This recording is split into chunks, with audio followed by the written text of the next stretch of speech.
गुलबर्गा शहर के सिद्धरामेश्वर कॉलोनी में मौजूद सैकड़ों घरों पर अब खतरा मंडरा रहा है। Gulbarga ring road Aland check post के करीब मौजूद सिद्धरामेश्वर कॉलोनी सर्वे नंबर 36 और 95 में मौजूद तकरीबन 13 एकड़ जमीन पर बने 300 से ज़्यादा घर और इमारतों को हटाने के लिए कोर्ट का ऑर्डर आया है।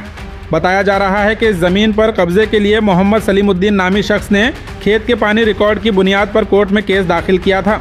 सबूतों की बुनियाद पर कोर्ट की तरफ से इमारतों को खाली करवाने और हटाने का हुक्म जारी हुआ। कोर्ट के ऑर्डर पर अमल करते हुए कोर्ट बेलिफ और मुताल्लिका अफसरान पुलिस बंदोबस्त के साथ कॉलोनी पहुंचे तो मुकामी लोग हज़ारों की तादाद में जमा होकर एहतजाज शुरू कर दिए।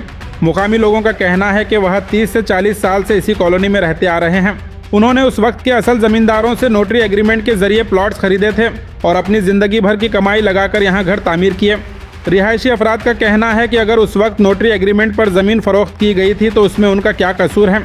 उन्होंने अपनी मेहनत और उम्र भर की पूंजी से ये घर बनाए हैं। जब अफसरान ने इमारतों की तोड़फोड़ की तैयारी शुरू की तो लोगों ने मेन रोड बंद कर अपने घर बचाने के लिए बड़ा एहतजाज किया। सूरत हाल को देखते हुए अफसरान और पुलिस को फिलहाल वापस लौटना पड़ा। इस दौरान सर्वे अफसरान और रिहायशियों के दरमियान गर्मा गर्म बहस भी देखने को मिली। फिलहाल सिद्धरामेश्वर कॉलोनी के सैकड़ों खानदान शदीद तशवीश में हैं। सबकी निगाहें अब इस बात पर टिकी हुई हैं कि आगे कोर्ट और हुकूमत इस मसले पर क्या फैसला लेती है और इन घरों का मुस्तकबिल क्या होगा।